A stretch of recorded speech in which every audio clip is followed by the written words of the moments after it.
కావలి rural మండలం గౌరవరం గ్రామంలో వెలసియున్న శ్రీ పార్వతీ సమేత పంచభూతేశ్వర దేవాలయంలో మహాశివరాత్రి పర్వదినాన తెల్లవారుజాము నుంచి వందలాది భక్తులతో స్వామివారికి పంచామృతాలతో అభిషేకాలు నిర్వహించారు. ఆలయ అర్చకులు తెలికేపల్లి శేషయ్య మాట్లాడుతూ సుమారు 800 సంవత్సరాల క్రితం చోళ రాజులు స్వామివారిని ఇక్కడ ప్రతిష్ఠించారన్నారు. మహావైభవంగా స్వామివారికి అభిషేకాలు జరిగాయన్నారు. అలాగే ప్రతి సోమవారం భక్తులు వారి చేతుల మీదుగా స్వామివారికి అభిషేకాలు చేసుకోవచ్చన్నారు. ఎక్కడ లేని విధంగా ఈ దేవాలయంలో భక్తులకు ఈ అవకాశం ఉందన్నారు. సాయంత్రం 7 గంటలకు స్వామివారికి కళ్యాణోత్సవం జరుగుతుందన్నారు.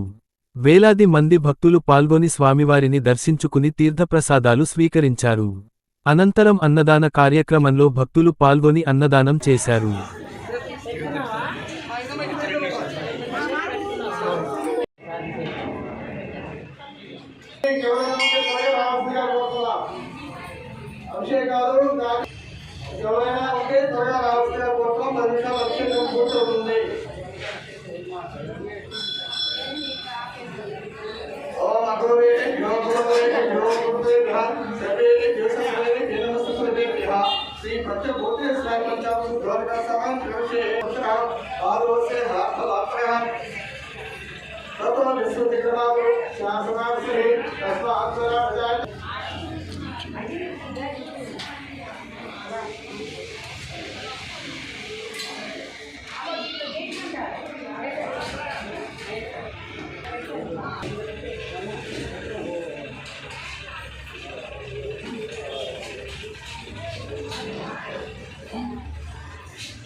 కార్యక్రమం జరుగుతుంది కాబట్టి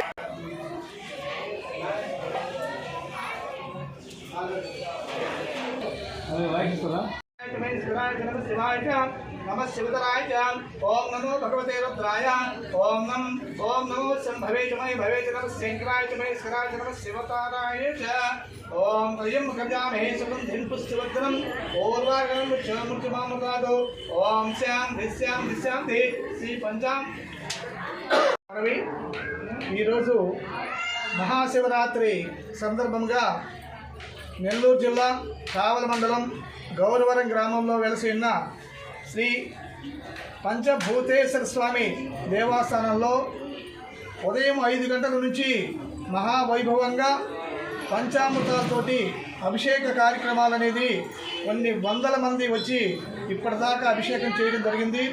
అయితే ఈ స్వామి గత సుమారుగా 800 సంవత్సరాల నాడు చోళ రాజులు ఇక్కడ ప్రతిష్ఠించారని ప్రతీక. కాబట్టి అటువంటి స్వామివారికి ఈరోజు మహావైభవంగా పంచామృతాలతోటి ప్రజల యొక్క స్వహస్తాలతోటి వారు నామస్మరణతోటి ఆ స్వామివారికి అభిషేకాలు అనేది మహావైభవంగా చేయడం జరిగింది. అయితే ఈ స్వామివారికి ప్రతి సోమవారం కూడా అదేవిధంగా వారి యొక్క స్వహస్తాలతోటి ఇక్కడ అభిషేకం చేయటం అనేది ఒక ప్రాముఖ్యత. ఎందుకంటే దేశంలో ఎక్కడా కూడా స్వామివారిని తాకి అభిషేకం చేసే భాగ్యం అనేది లేదు. అయితే ఈ గౌరవరం గ్రామంలో వేయించేసి ఉన్న శ్రీ పార్వతీ సమేత పంచభూతేశ్వర స్వామి దేవస్థానంలో ప్రతి సోమవారం కూడా వారి యొక్క స్వహస్తాలతోటి ఇక్కడ అభిషేకం చేసి అదేవిధంగా ఈరోజు ఉదయం నుంచి కూడా ఆ స్వామివారికి మహావైభవంగా చెరుకు రసము కానీ పంచామృతాలు కానీ అదే అనేక ద్రవ్యాలతోటి సుగంధ ద్రవ్యాలతోటి అభిషేకం చేయడం మహావైభవంగా జరిగింది. అదేవిధంగా మరి కొద్దిసేపటిలో ఇక్కడ అన్నదాన కార్యక్రమం జరుగుతుంది. సాయంత్రము 7 గంటల నుండి మహావైభవంగా ఈ కళ్యాణం అనేది జరుగుతుంది. అదేవిధంగా తర్వాత 10 గంటలకు పల్లకీ సేవ కార్యక్రమము, తర్వాత భరతనాట్యము, అదేవిధంగా లింగోద్భవం టైంలో అంటే 12 గంటలకు స్వామివారికి అన్నాభిషేక కార్యక్రమాలు అనేవి ఇవన్నీ కూడా ఎక్కడి జరగని రీతిలో మహావైభవంగా ఈ మందిరంలో చేయటం అనేది ఈ ఊరి యొక్క అదృష్టం. ఒక విధంగా చెప్పాలంటే ఈ గ్రామం అంతా కూడా పాడి పంటలతోటి, అదేవిధంగా చుట్టుపక్కల ఉన్న గ్రామాలన్నీ కూడా పాడి పంటలతోటి సుభిక్షంగా ఉండాలని అనేక గ్రామాల నుంచి ఒక గౌరవమే గ్రామమే కాకుండా ఈ నెల్లూరు జిల్లాలో ఉన్న అనేక గ్రామాల నుంచి ఇక్కడికి విచ్చేసి ఈరోజు మహాశివరాత్రి వైభవాన్ని స్వామి యొక్క దర్శనం చేసుకొని ఆ స్వామి యొక్క భోగ భాగ్యాలన్నీ కూడా పొందాలని ప్రతి ఒక్కరు కూడా ఈరోజు స్వామివారికి అభిషేకం చేయడం జరిగింది. ఓం తత్సత్.